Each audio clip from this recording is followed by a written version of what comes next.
Okay, UK smallholders, welcome to our smallholding.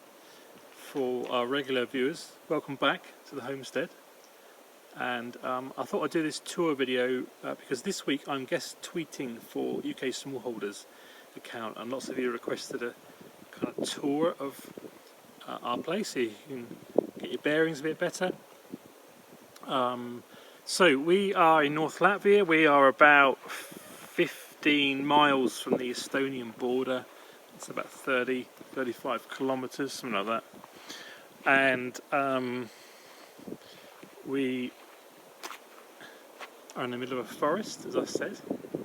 And yeah, if you're watching from the UK, then we're 2 hours ahead of you. So, and the sun rises over there, and it sets over there. So let's have a look around, see what we got here. We have lots of old ruins. Our property, our house, our home is there.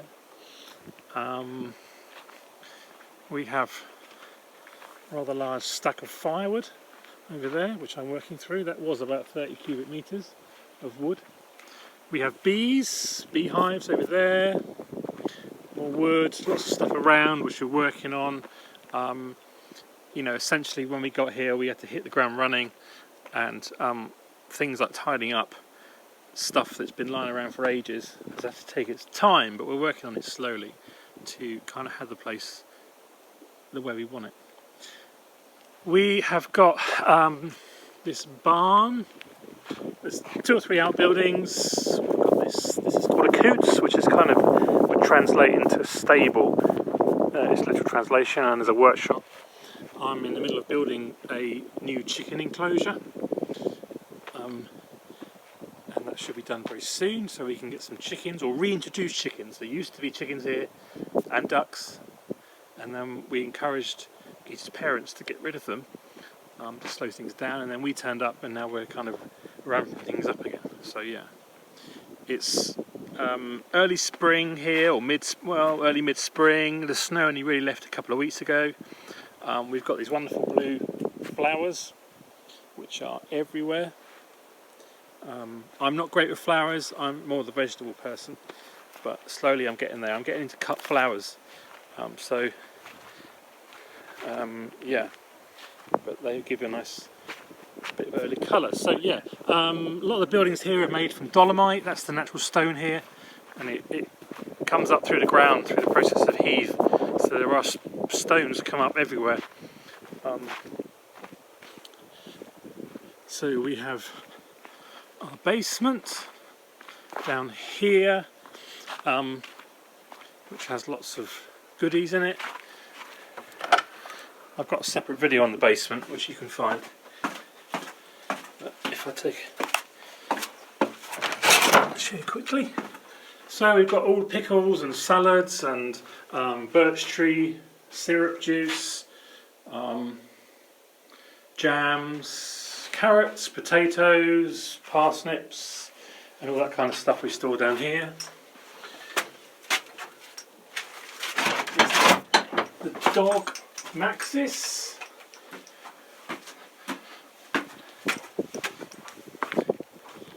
And then we have another barn here, and this lovely old oak tree here, more wood, an outbuilding there which has got junk in it, and we're in the process of sorting that out, more like a lean-to I guess you call it.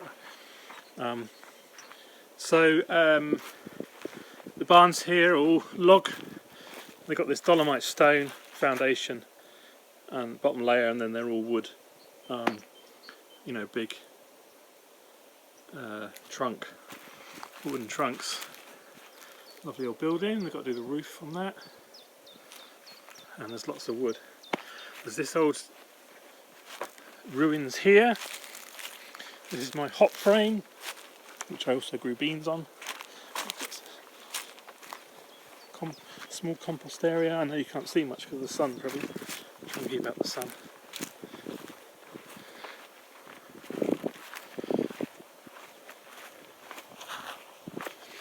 Last year, no, 2 years ago, we built this hugelkultur mound. It's a German word, just basically means mound culture. So underneath there is lots of rotting wood and other organic material, and then soil on top. And we grew a bunch of stuff, lots of sunflowers and food on there. And but because it's got all the wet wood underneath, it wicks all the moisture up, and you don't have to water it very much.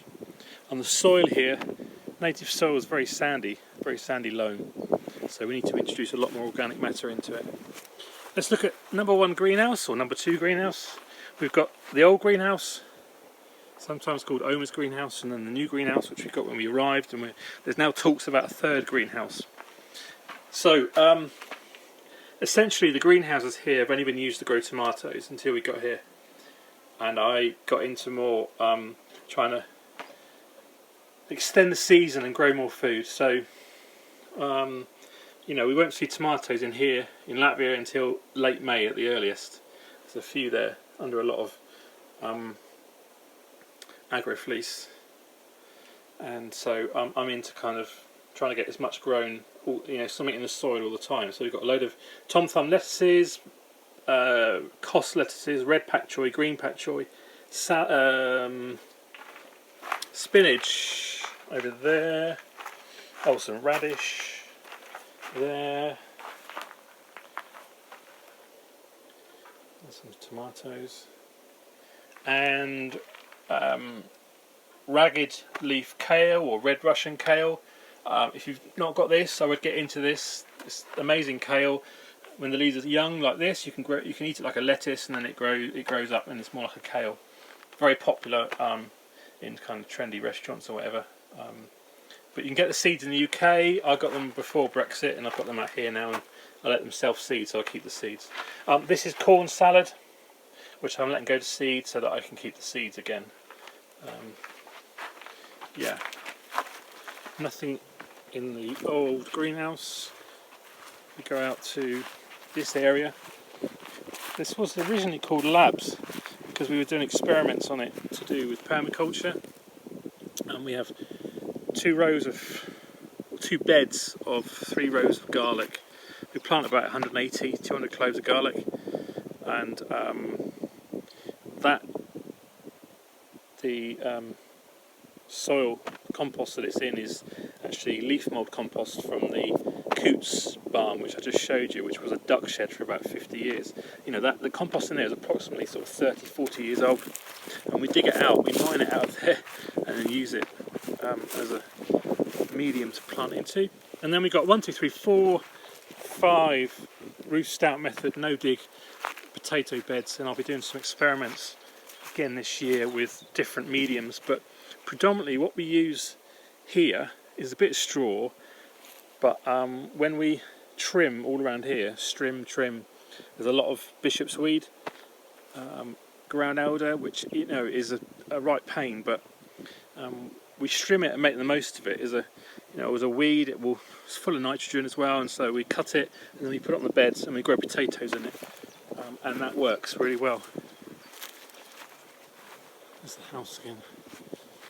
Built this terrace last year. Slowly we're modernising it. You know, we had the roof redone, we've had the chimneys rebuilt, and we had the windows redone. In fact, we've got the window guy coming back tomorrow for phase 2 to measure up for phase 2 for some other windows. This was an old compost heap which we terraced into beds. And we terraced this area as well into strawberry beds. Used some birch trees, which I know is not the greatest wood. It will rot quite quickly, but it looks pretty. Eventually we'll probably do stone walls there. Smoker I built. Latvians are crazy about smoking meats and stuff, so we did lots of smoking. Yeah. Got lots of seedlings out here. I've got some asparagus which are just coming up, which we need to find a space to put them. There are my seedlings. Got some more seedlings going on here. We still get we're into this what we call iron nights. So warm days, plus 10, 12. Cold nights. Still get frosts. This is the firewood that I was working on earlier.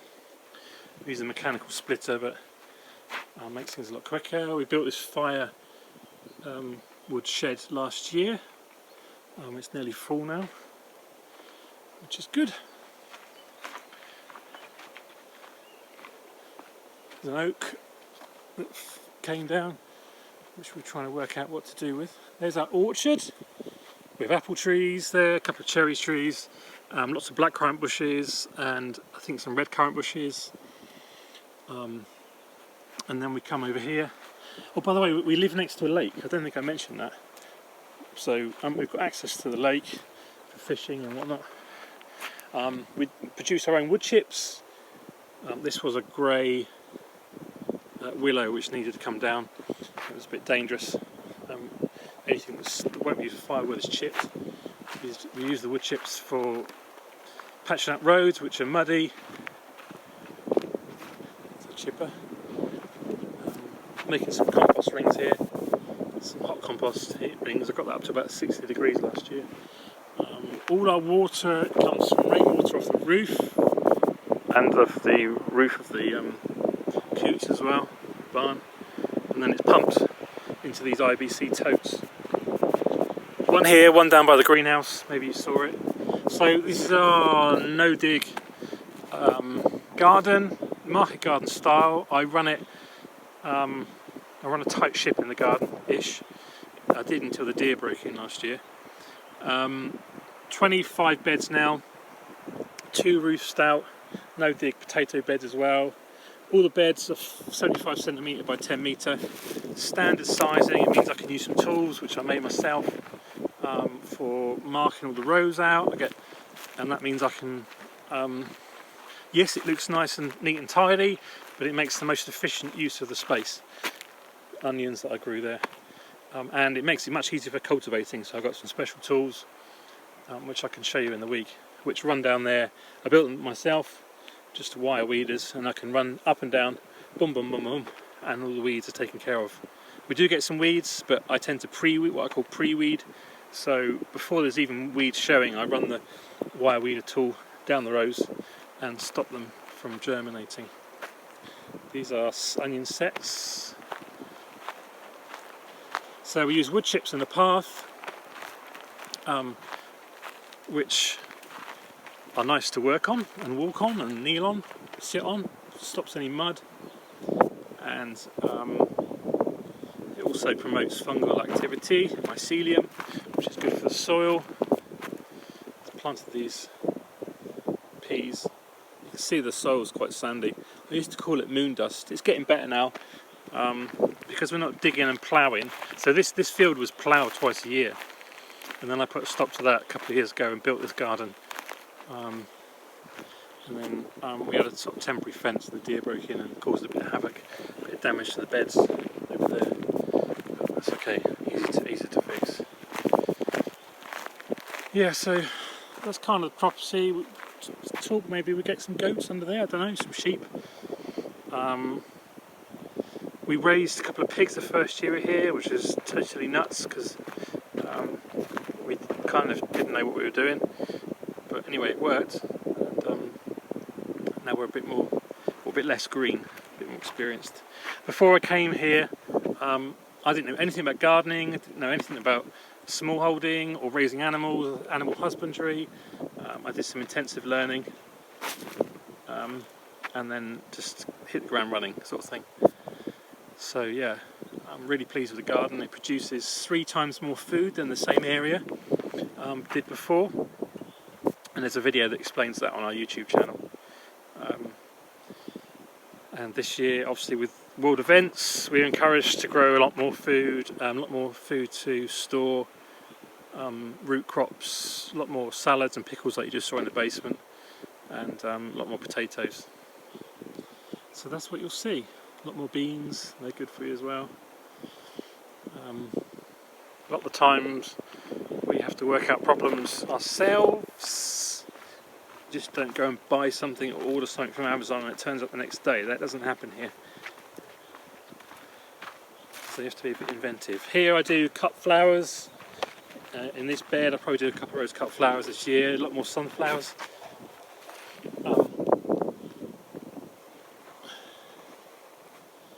So yeah, anyway, hope that was helpful and you get a better idea of our surroundings and a feel for what we're doing here. If you've got any questions, leave them in the comments below or stick them in the Twitter feed.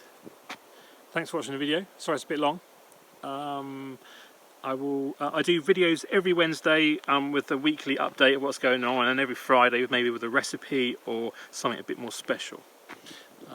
Thanks for watching the video. Subscribe if you're not subscribed, give us a thumbs up, that really helps, and I'll see you in the next video. Bye for now.